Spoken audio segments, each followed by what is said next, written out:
It's been a year since I graduated. Over a year. I know I'm unemployed. I'm gonna be looking, I was looking for a job all day. Yeah, I'm gonna be working on my resume tonight. I swear to God, I'm gonna be working on my resume tonight. Yeah. Yeah, I'm gonna find something soon. Alright, well don't worry about it, okay? Alright, I love you too. Alright, bye. Let's play some games. Hope this is not Chris's blood.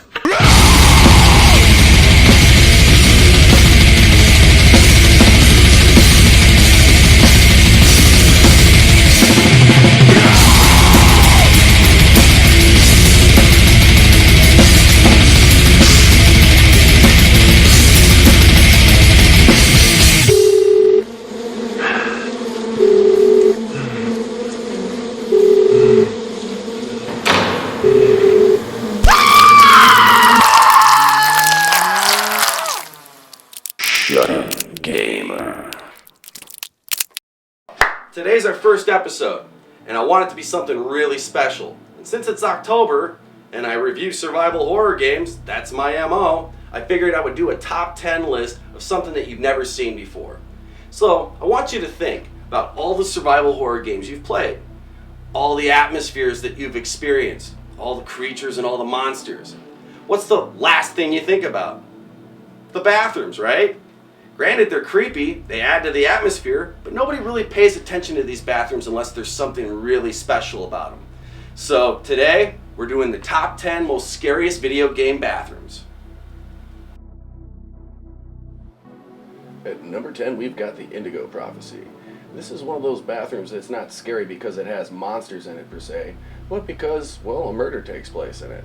You play a character who's basically just sitting on the john, not really taking a shit, but you're in some kind of trance, and the other guy who's taking a piss doesn't even really know you're there, but within like a matter of like 30 seconds, you're on top of the guy, and you've just stabbed him multiple times. You have no recollection of doing this, or you really have no reason for doing this. So that leaves you wondering, what the fuck am I supposed to do with this dead body, and why did I kill this guy in the first place? To top it off, in the other part of the diner, you've got trouble. You've got two uniformed police officers that are basically eating on the outside. And they're just chilling, having their coffee and eating their food, and they're eventually going to have to make hot doo-doo feces. And you do not want these police officers to catch you with this body. That leaves you with one option: hide that fucking thing.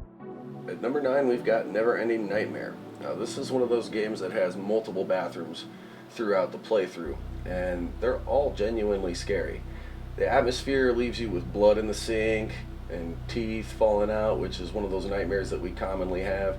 And as you go through the game, these bathrooms get darker and darker and darker, and you'll find more and more scary stuff in it, whether it be just, you know, little dolls laying on the floor, or one on the sink that's missing an eyeball. And once you hit the sanitarium, you even find hydrotherapy rooms where obviously some bad shit happened, and a bloody shower room that will leave you shitting your pants. At number 8, I've got Amnesia 2, Machine for Pigs. This is a game that a lot of the fans of the original didn't like, but one reason why I liked it was it had a serial killer bathroom in it. Imagine pulling this switch while some unfortunate soul has been drugged in your tub, and then you go to the other side and you manage to see this little hidden path here where you can just drag the body down here and do what you want with it. Maybe you can just hit this little steam valve hatch, you know, twist that around and that door opens, and then you activate a belt. It's like a conveyor belt that you can drop the body down to, and I have no idea where that fucking leads to. After you're done, go back to your bathroom, hit that switch, and nobody really knows shit. This is a bathroom that only a serial killer could love.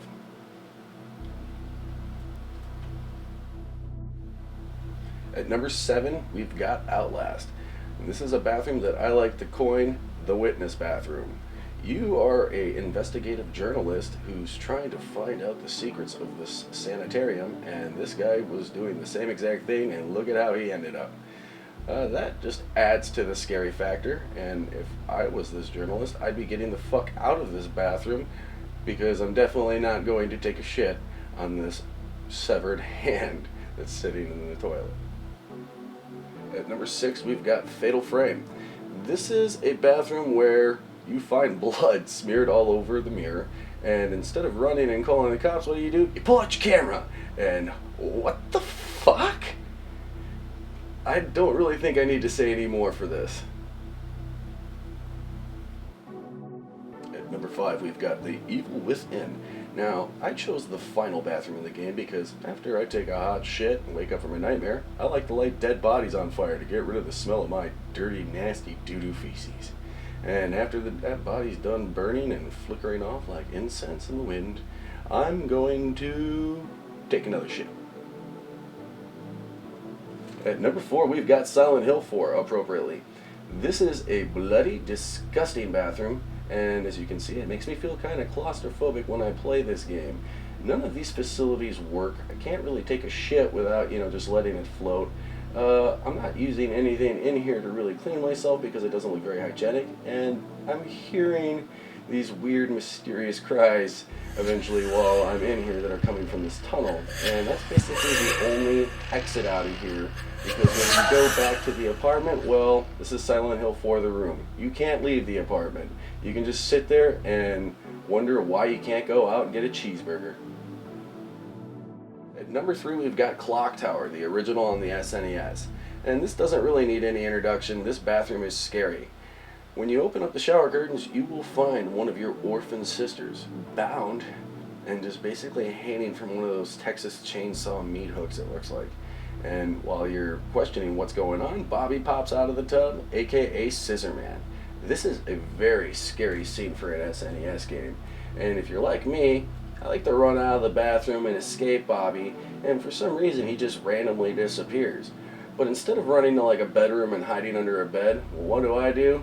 I like to run all the way back to the bathroom a second time, because that leads to this scene. This scene is one of the most infamous scenes in the game because he basically busts through the bathroom door after you lock it with his scissors in order to massacre you.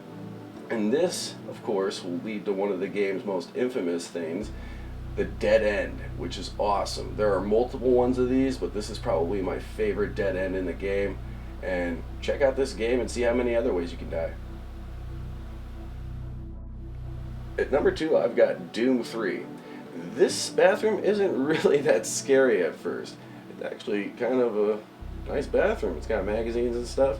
But after all hell breaks loose, this bathroom looks completely different. You definitely want to tiptoe with a machine gun into this bathroom because it looks like there are some casualties. There's blood all over the place, and you really have no idea what is hiding in any of these stalls. Plus, you look in the mirror, and that. And the first time, and the second time, and the third time, and the fourth time, and the fifth time I've seen that, I usually come close to making shit in my pants. This is one of those games where the bathroom is just absolutely fantastic, and you're going to be glad that there's plenty of paper towels to clean your underpants. At number 1, we've got Resident Evil 1, the remake. This bathtub is kind of similar to the one in the original PS1 version, but there is a little bit of a surprise in this one that makes it very, very scary.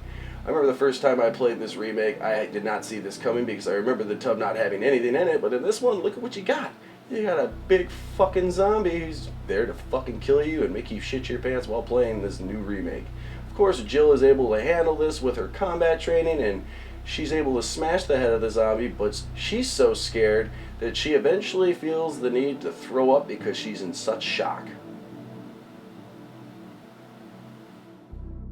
So there you have it. That's my top 10 list of the most scariest video game bathrooms. And I know I probably missed a lot because there's so many more spooky games out there with really creepy bathrooms. So anything that I might have missed that you thought should have been on the list, please post it in the comments. Also, make sure you subscribe. That's going to help me out a lot to keep this channel running. And until next episode, which will probably be within a week or so, keep your doors locked and your systems hot.